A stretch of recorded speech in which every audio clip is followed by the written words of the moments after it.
한미 FTA에 대한 평가는 여러 가지입니다.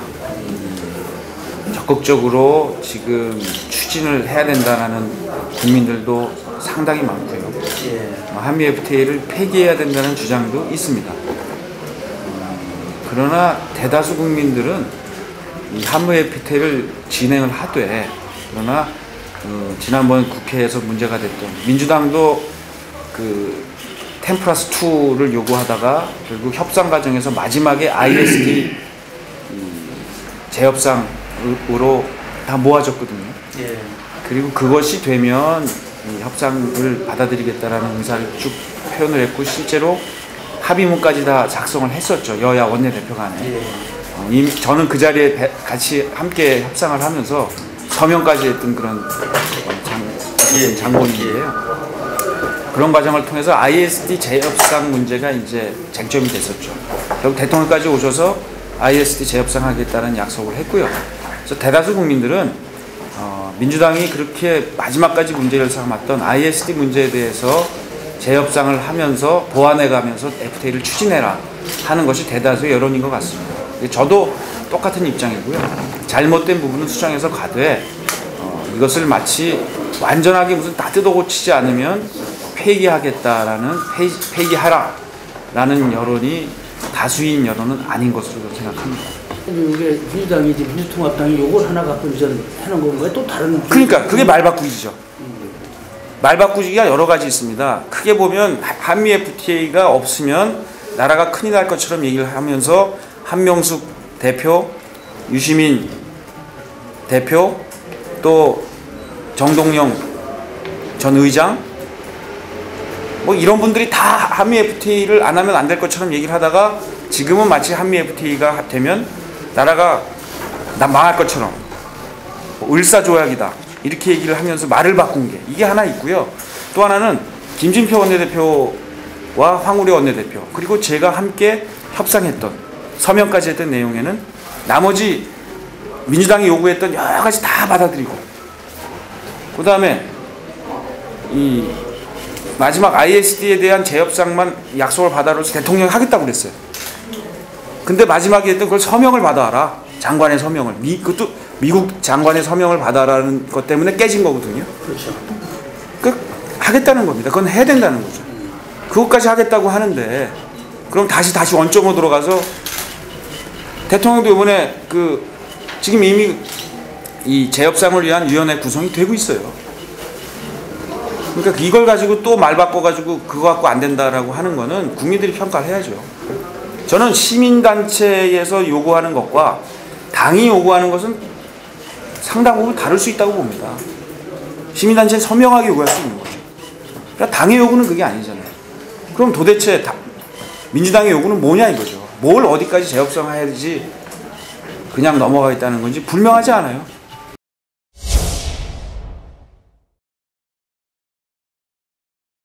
저희가 시에서 이렇게 자료를 받아서 만든 거고요. 그래서 이걸 그대로 요 안에다가 집어넣은 거예요. 그리고 이거는 국회의원들이 다 힘을 합했죠. 그리고 시도 열심히 노력을 했어요. 그래서 4년 동안 국비 확보한 게 국비 확보한 게 1조 2천억 원입니다. 근데 이제 그게 소위 네 분의 국회의원이 공동으로 노력해서 따는 거죠. 그렇죠. 남 의원님이 혼자서. 혼자 이걸 어떻게 다 해요? 시에서 얼마나 노력을 많이 했고요. 실제 의정 보고서를 보면은 남 의원님이 4년 동안 1조 2천억과 올해 3,400억. 저 혼자 했다는 얘기 한 적이 한 번도 없고요. 근데 의정 보고서에서는 사실 그렇게 누구나 이해하지 않겠어요? 아니 이건 국회의원들이요. 다른 지역 가서 보시면요. 이런 시군에서 확보한 내용을 다 이게 결국 국비잖아요. 이게 제목이 국회 국비 확보입니다. 그리고 거기 제목은 남 의원님 4년 동안 수원을 위해서 한 일이 무엇인가. 그렇죠. 이거에 국회의원이 국비 확보하는데 다 도움을 주고 받고 하는 거죠. 그렇게 이제 생활하신다. 예를 들면 뭐 올해 예산 따온 그 인도권까지 가는 지하철 설계비 이런 거 뭐 이찬열 의원도 집어넣고 저도 집어넣고 다 우리 수원의 국회의원들이 공통적으로 하는 겁니다. 그래서 제가 얘기한 거는 이런 18대 국회 들어와서 국비 확보한 게 1조 2,515억이라는 거를 시의 자료를 받아서 그대로 집어넣은 거예요. 그리고 이것에 같이 노력을 한 거죠. 김 전 시장은 그 1조 2천억이 아니라 아니 그러니까 이건요. 남 의원님이 나오신 거는 20억 내지 30억밖에 안 될 것이다. 그건 제가 답변을 안 드릴게요. 그건 주장이시고요. 이거는 저희가 또 선관위에다가 이런 내용을 다 미리 말씀을 드리고 문의를 하고 그리고 보고서를 낸 거예요. 그러니까 이거는 저희가 선거법이나 무슨 이 허위사실 유포에 문제가 있다면 제가 이런 걸 내겠어요. 그러니까 그거는 그럼 수원시나 여러 단체에서 전체 수원이 그렇죠. 그게 국비 확보 예산이라는 거죠. 그렇게 따진다면 예를 들면 장관으로부터는 교부금이라든지 예를 들면 이런 겁니다. 예산 때문에 마지막에 문제가 생기잖아요. 그 뭐 어느 영토라인 저기 포항에 왕창 예산이 내려갔다. 이런 예산들은 뭐냐면요. 기존의 예산 이게 좀 예산의 편성에 대한 이해가 좀 부족하셔서 그러세요. 4월달이 되면 각 지자체로부터 정부가 예산안 그거를 다 취합을 합니다. 그러면 그때부터 4월에 올려오는 이 4월에 이렇게 해서 주요 현황 사항을 넣어요. 그럼 시에서 노력을 하죠. 그래서 이런 내용들을 가지고 저희가 이제 각 부처에다가 같이 노력을 합니다. 이거 해달라고. 미리미리 예산이 다 들어가 있는 거는 나중에 문제가 안 생겨요. 문제는 뭐냐면 전혀 예산이 정부에 책정이 안 돼 있던 예산들이 갑자기 의원들이 끼워넣기 쪽지넣기 해서 들어가는 게 문제가 생기는 겁니다. 그게 100억 200억이에요. 저는 그런 문제를 안 만들어요. 왜냐? 미리미리 다 책정을 해놓으니까. 미리미리 배정을 해놓으니까.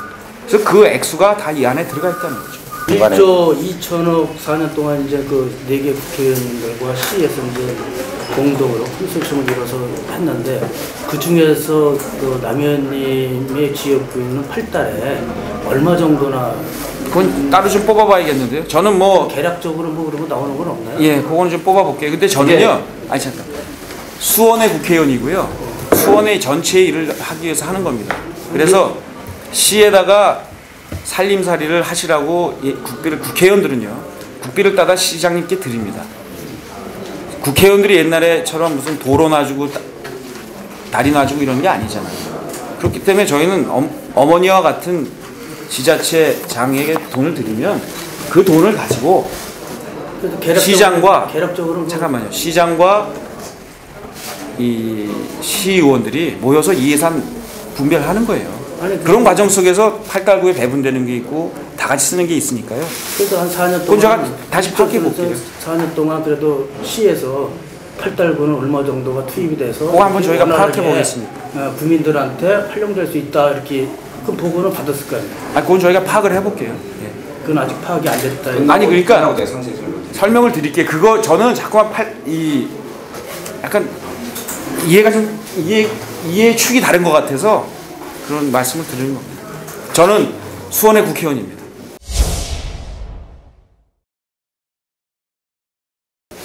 근데 이제 그 영통 유권자랑 8달 유권자가 보기에는 또 이제 상대방 후보는 김영진 후보는 이제 김진표 의원이 분당선 예산 국책사업비로 1,000억을 확보했다. 노력 많이 하셨죠. 그러나 노력 많이 했지만 그게 누구 돈입니까? 그렇게 또 영통 유권자들한테 또 그러니까 홍보를 하고 영통 유권자들 그렇게 홍보하고요. 국회의원들 전부의 힘이지 어느 국회의원자 중불나게 할 수 있는 게 아니에요. 4명의 국회의원 전부 다 이제 노력하는. 그리고 이게 개인 돈입니까? 나라 예산이에요. 그 예산을 그리고 그게 김준표 의원님 혼자만 하신 거예요? 아닙니다. 그건 시에서 또 집어넣고 같이 의원들이 저희도 여당 의원으로서 이거 좀 해달라고 얘기할 수 있는 거고 야당 의원으로서 또 견제할 수 있는 거 그렇게 되면 다른 후보도 그 이찬열 후보나 국회의원 후보도 자기가 4년 동안 1조 2천억 원을 확보했다라고 그럼요. 할 수 있네요. 할 수 있죠.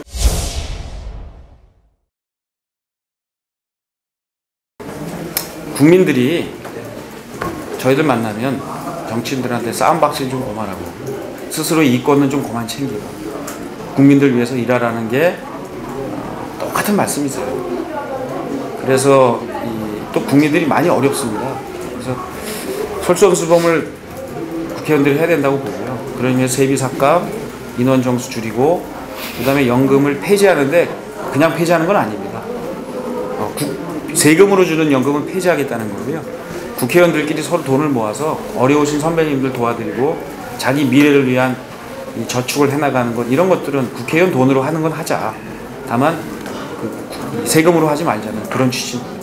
가능하다고 생각하는 건 워낙 국민들의 요구가 크고요. 이런 것들을 항상 정치와 관련된 거를 선거 임박해서 하게 되면 하기가 어려워요. 그래서 저는 이걸 첫 해하자는 겁니다. 19대 국회에 제가 당선돼서 들어가면 오선 의원이 될 텐데, 그러면 뭐 어찌됐건 당이나 국회에서 중책을 맡을 위치에 와 있다고 생각합니다. 그 힘을 가지고 국민들의 염원을 가지고 첫 해에 이러한 국회 개혁 과제들을 이뤄내겠습니다.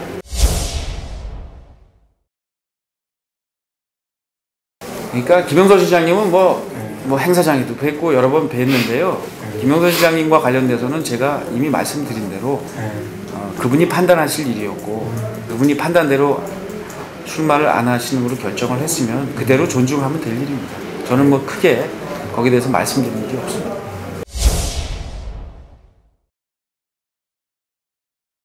하는데 어떤 역할을 하셨는지 몰랐죠. 뭐 협상 당사자인 원내대표, 민주당의 원내대표가 영통에 계신데도 뭐 어떤 역할이나 아셨는지 모르겠지만 저는 몰랐습니다. 몰랐고요. 그 얘기를 사실은 저보다는 당시 이제 그 정미경 의원한테 정도는 알려줬어야 되는데 그것도 정미경 의원도 모르셨던 것 같고, 결국은 이제 그러니까 국회가 욕을 먹는 거죠. 그 모든 국회의원이라는 면에서는 그 비판에서 벗어날 수는 없습니다. 다만 그 내용에 전혀 개입했거나 알 수도 없었고, 예를 들면 아주 간단해요. 예를 들면 서둔동 탑동 지역이 그 새누리당에게 결코 유리한 지역이 아니라는 게 그동안 선거 결과에 쭉 나왔습니다. 제가 결코 그렇게 유리하지도 않은 지역을 뭐 좋은 일이 있다고 편입시키려고 노력했겠어요. 그거는 영남과 호남의 지역구를 줄이지 않으려고 야합한 거죠. 그래서 이거는, 그래서 제가 조금 아까 말씀드린 대로 이 정수도 줄이자, 그것도 1년 안에 하자라는 얘기가 뭐냐면, 선거 앞두고 하니까 이해가 엇갈려서 한 치 앞도 못 나가요. 그래서 첫 해에 선거가 한 3, 4년쯤 멀리 있을 때쯤에 이해관계가 멀 때 하면 이런 정수 문제를 포함해서 이 선거구 획정 문제까지를 다 미리 할 수 있는 거고요.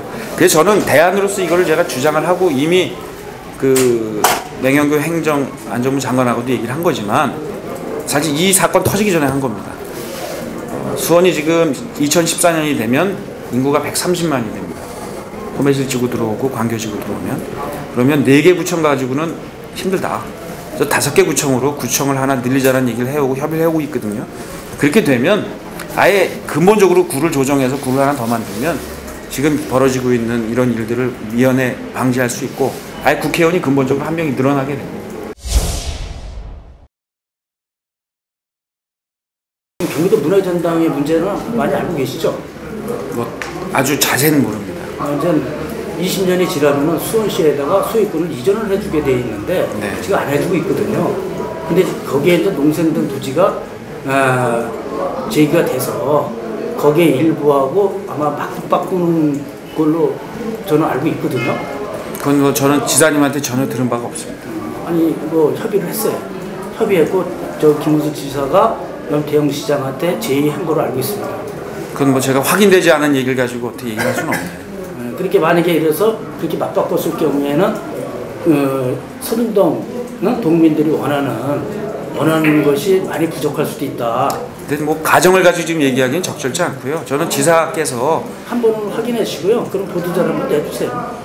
아니요, 저는 지사께서 저한테 주신 대로 서로 협의한 대로 서둔동 지역경제 활성화, 그리고 문화, 관광, 생태 이런 것들을 포함하는 이러한 관광 휴식공원으로 만들자라는데 합의가 됐고요. 예를 들면 그런 문제가 있다면 그건 얼마든지 논의하는 과정 속에서 김은수 지사하고 수원시장하고 남경필하고 무슨 협의가 안 되고 협조가 안 됩니까?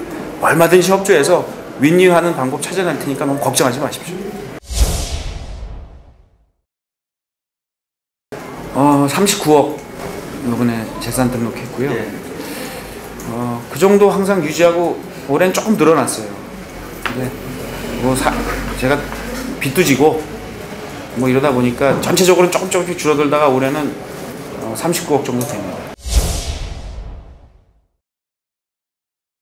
이미 코레일 그 사장과 부사장과 논의를 통해서 확정을 했고요. 국토해양부 장관과도 협의를 거쳤습니다. 그래서 2015년에 KTX의 출발역과 종착역을 수원에서 하도록 했고요. 종착역까지요? 그러니까 수원에서 출발하고 그러니까 이제는 수산 종착역? 그러니까 수원, 부산 노선이에요. 예. 서울이 아니고요. 수원에 출발해서 부산 갔다 부산에서 수원 오고, 수원에서 목포 갔다 목포에서 수원 오고, 이걸로 끝나는 겁니다. 서울로 안 올라가는 거예요. 큰 축으로 3개입니다. 하나는 제가 이제 5선 국회의원이 된다면 저는 대한민국 정치를 확 바꾸는 중심에 서겠습니다. 그래서 우리 수원 유권자들께, 팔달구민들께, 야, 남경필 잘 뽑아보냈다, 자랑스럽다, 수원에도 정말 대한민국 정치를 변화시키는 중심인물이 있구나 하는 뿌듯한 느낌을, 수원의 아들을 키워놨더니 제대로 하는구나 하는 것을 느끼게 해드리려고 노력하겠습니다. 또 검은 돈 먹고 몸싸움하고 이런 구태 정치 안 하는, 올곧게 정권에 맞서서, 권력에 맞서서 할 소리 다 하고 핍박 받아가면서 사찰 받아가면서도 올곧은지를 가는, 그래도 괜찮은 정치인이라는 얘기를 주민들께 듣고 싶습니다. 그게 정치인으로서 가장 큰 제가 갖고 있는 포부고요. 두 번째는 이제 지역 경제 활성화인데, 그 지역 경제 활성화의 축은 그겁니다. 조금 아까 말씀드린 대로 KTX를 2015년까지 완공하도록 하고요. 지금 아까 말씀하신 농대, 이 수원 농대 부지를 어떻게 주민들께 돌려드릴 거냐. 저는 이거는 결국 많은 관광객들이 오게 하면서도 한편으로는 주민들이 환경 친화적으로 즐길 수 있는 그러한 시설이 필요하다고 봅니다. 그래서 지금 지사하고 말씀했던 거는 거기에 관광객을 유치할 수 있는 동물원, 그리고 식물원, 그리고 미술관, 이런 것들 같이 유치하고, 이 수원역에서 마로니의 길을 만들어 가지고요, 이 걸어서 들어올 수 있는 그러한 이 관광 생태 파크를 만들 생각입니다. 그걸 통해서 인근에 서둔동 지역이 너무 낙후되어 있거든요. 그래서 그 서둔동 지역 발전을 하는 게 하나의 축이 될 거고, 아까 말씀드린 대로 또 역시 KTX 등 뭐 각종 지하철과 이 기차를 통해서 유입되는 많은 유동인구를 서둔동 쪽과, 한편으로는 이 그 수원 남문 상권, 이 팔달문 상권을 다시 부흥시키는 걸 하기 위해서 이 안에는 제일 필요한 게 젊은이들이 모일 수 있는 그러한 시설이 필요해요. 극장이 다 없어졌습니다. 그래서 멀티플렉스 하고요, 그 다음에 젊은이들이 와서 보고 즐길 수 있는 푸드코트 같은 게 필요하다고 봅니다. 또 하나는 1년에 한 400~500만 명 정도 되는 외국인 관광객들이 지금 와서 돈을 안 쓰고 아침 일찍 그냥 휙 돌고는 올라가 버리는데, 그분들이 와서 돈을 쓸 수 있도록 하려면 역시 면세점, 그리고 좀 고가의, 이곳 시장과 충돌하지 않는 이런 품목의 고가의 아울렛을 유치하고 환전소를 만드는 거예요. 그래서 관광객, 그리고 외국인, 대학생들 이렇게 유치하도록 하는 것. 그래서 역을 주변으로 수원의 구 도심을 다시 한번 과거 같은 영화를 가질 수 있도록 하는 것. 이게 제가 갖고 있는 팔달구의 가장 큰 지금 약속입니다. 그 외에 소소한 이 뭐 주민들 편의에 맞는 공약들도 있지만, 세 번째로 말씀드리는 건, 이거는 사실은 국회의원 혼자가 아니라 저는 우리 수원 인근 남부권까지를 다 포함하고 대한민국 전체의 국방과 구조조정을 통한 이 사안이 될 텐데요. 결국 수원 비행장 이전 문제입니다. 이 수원 비행장 이전 문제는 단기간에 할 수 있는 일은 아닙니다. 또 국회의원 한 명이 할 수 있는 일도 아닙니다. 이거는 저는 이 2012년 새누리당의 대통령 공약으로 만들겠습니다. 그래서 새누리당의 후보가 대통령이 되면 수원 비행장 이전 문제를 대통령의 그 힘으로, 대통령의 공약으로 현실화시키겠습니다. 요진 이런 겁니다. 근데 이 비행장이요. 그 대통령을 이제 전국을 봐야 되는데. 그래서 제가 말씀드리는 거예요. 지금 전국에 수원 비행장처럼 과거에는 도심 바깥에 비행장이 있었는데 이 도심이 커지니까 비행장이 도심 안으로 들어왔어요. 이런 비행장이 14개 정도 됩니다. 대표적인 비행장이 수원 비행장이고 성남 비행장, 그 다음에 광주, 전주, 대구 비행장, 이런 것들이 아주 대표적인 비행장들이에요.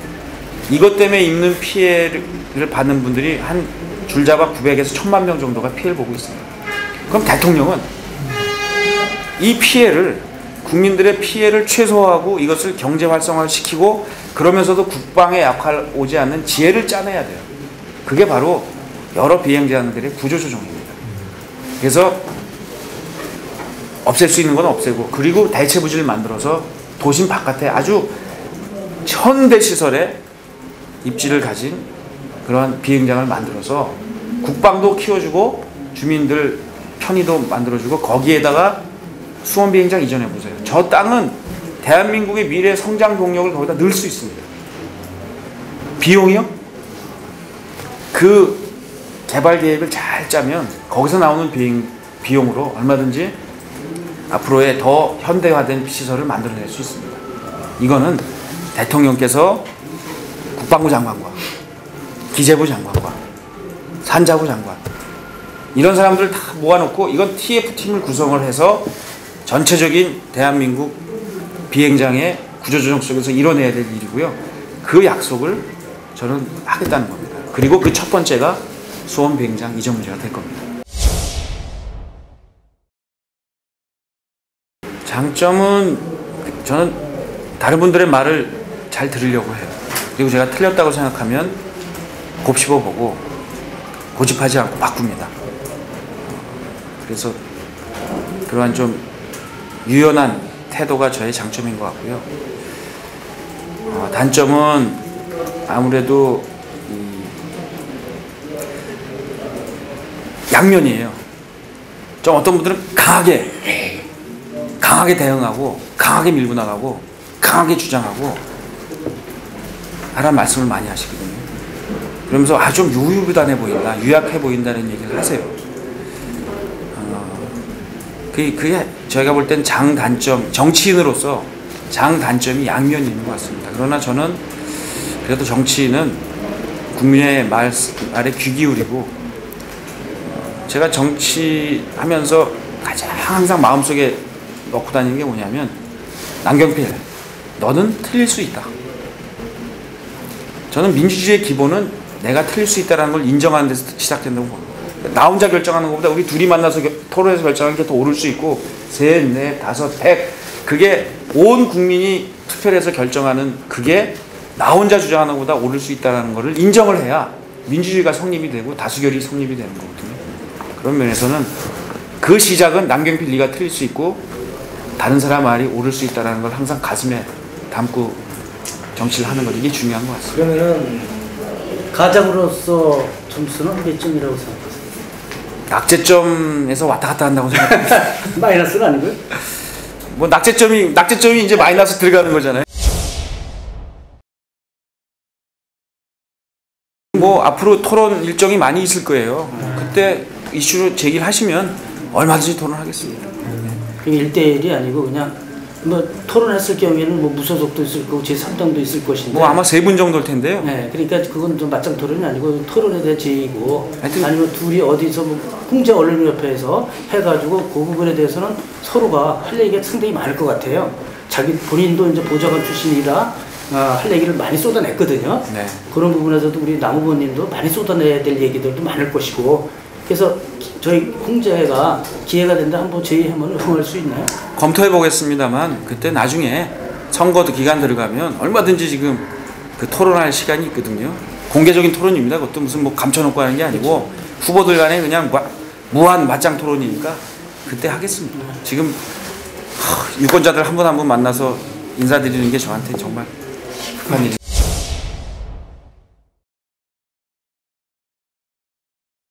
제가 이제 저를 어떻게 보면 4선 의원을 키워주셨고요.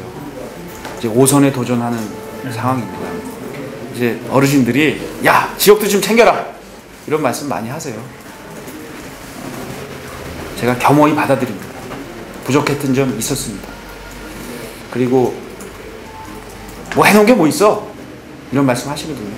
저는 그동안 그냥 열심히 국비 따다 드리면 시장님들 또 시의원님 상의해서 그 살림살이 하시면 맡겨놨는데 요번에 이제 느낀 게 있어요. 아 주민들은 뭔가 이렇게 딱 손에 잡히는 눈에 띄는 이러한 뭔가를 원하시는구나. 그래서 제가 그래도 KTX 같은 일 이런 거는 정말 획을 그을 일이라고 생각합니다. 그걸 통해서 우리 상권을 다시 일으키는 일.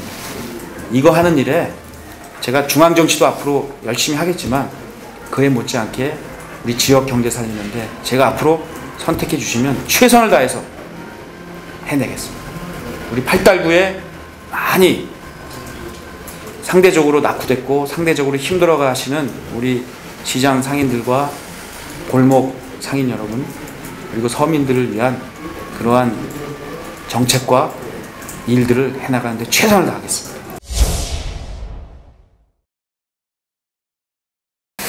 새누리당의 공천을 보면 쇄신파 의원들 그리고 국회 바로 세우기 모임 해서 협상하자고 한 의원들이 거의 100% 공천 다 받았습니다. 거꾸로 민주당은요. 김진표 원내대표도 끝까지 흔들었어요.